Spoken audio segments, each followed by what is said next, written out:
பல்கலைக்கழகத்தில் மட்டும் இல்லை, தமிழ்நாட்டில் எடப்பாடி பழனிசாமி தலைமையில் நடைபெற்றுக் கொண்டிருக்கக்கூடிய இந்த ஆட்சியில் எல்லா துறைகளிலுமே ஊழல் தலைவிரித்து ஆடிக்கொண்டிருக்கிறது.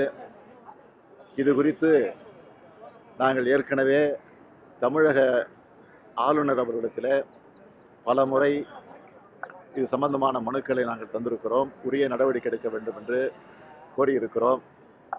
அதையும் தாண்டி நீதிமன்றத்திற்கும் சென்று இது சம்பந்தமாக வழக்கும் போட்டிருக்கிறோம். அது நிலுவையில் இருந்து கொண்டிருக்கிறது. விசாரணை தொடர்ந்து நடந்து கொண்டிருக்கிறது. இதற்கிடையில் ஏற்கனவே நாங்கள் தமிழக ஆளுநர்களை சந்தித்த நேரத்தில் பல்கலைக்கழகத்தில் நடைபெற்றுக் கொண்டிருக்கக்கூடிய பல்வேறு முறைகேடுகள், ஊழல்கள், இதை பற்றியெல்லாம் நாங்கள் ஏற்கனவே பல மனுக்களை தந்திருக்கிறோம். அதற்கு உரிய நடவடிக்கை எடுக்கப்படவில்லை.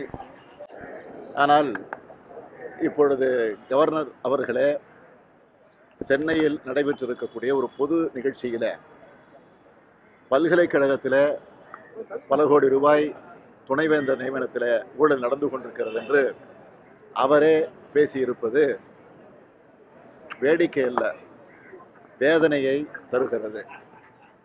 எனவே அவரே இதை ஒப்புதல் வாக்குமூலம் தந்து ஊழல் நடந்திருக்கிறது என்பதை வெளிப்படையாகவே கவர்னர் அவர்களே சொல்லியிருக்கிறார். நடவடிக்கை எடுக்க வேண்டிய கவர்னர் அவர்களே சொல்லியிருக்கிறார்.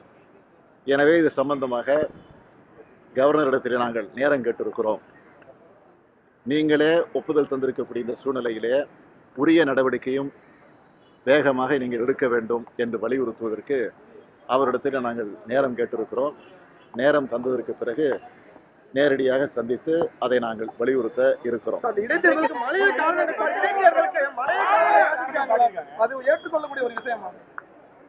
அதாவது இந்த தேர்தலை சந்திப்பதற்கு ஆளுங்கட்சியாக இருக்கக்கூடிய அதிமுக எந்த அளவிற்கு பயந்திருக்கிறது என்பதற்கு இதைவிட வேறு சாட்சி சான்று தேவையில்லை.